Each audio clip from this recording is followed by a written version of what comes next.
నిన్న నేను మా ఇంట్లో డిన్నర్ కోసం ఉప్మా చేశాను. ఏంటి ఉప్మానా అని అనుకోవద్దు, నేను చేసే పద్ధతిలో చేయండి, చాలా బాగుంటుంది టేస్ట్. ఫస్ట్ ఒక పాన్ లో 2 స్పూన్ల నెయ్యి తీసుకోండి.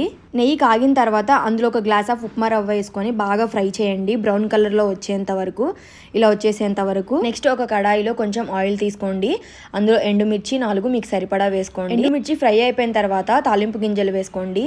ఇవి 2 ఫ్రై అయిపోయిన తర్వాత కరివేపాకు, తర్వాత చిన్న ఒక అల్లం ముక్క తీసుకొని వేగుతున్న ఈ తాలింపు గింజల్లోనే తురుము పట్టేసి డైరెక్ట్గా వేసేసేయండి, చాలా టేస్ట్ బాగుంటుంది దీనివల్ల. నెక్స్ట్ నేను జీడిపప్పు అయితే వేస్తున్నాను. ఇవి మ్యాండేటరీ ఏం కాదు, మా హస్బెండ్కి చాలా ఇష్టం, అందుకోసమే నేను కొంచెం ఎక్కువ వేసి ఫ్రై చేస్తున్నాను.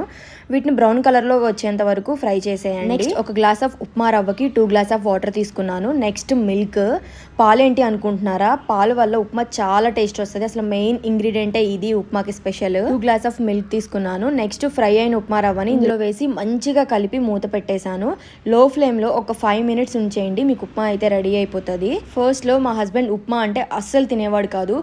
ఒక్కసారి నేను చేసింది తినండి, తర్వాత కూడా నచ్చకపోతే నేను మిమ్మల్ని అసలు ఫోర్స్ చేయను అని చెప్పాను. సరే అన్నాడు, ఒకరోజు చేసి పెట్టాను. మా వారికి ఉప్మా అయితే చాలా బాగా నచ్చింది. అప్పటి నుండి వీక్లీ వన్స్ అయితే కంపల్సరీ ఇంట్లో ఉప్మా చేస్తాను నేను, అంత బాగుంటుంది టేస్ట్. దీనిలోకి కాంబినేషన్ చట్నీ కొంచెం జావగా ఉంటేనే బాగుంటుంది దీనిలోకి. ఒకసారి మీరు కూడా ఇంట్లో ట్రై చేసి చూడండి, టేస్ట్ అయితే చాలా బాగుంటుంది.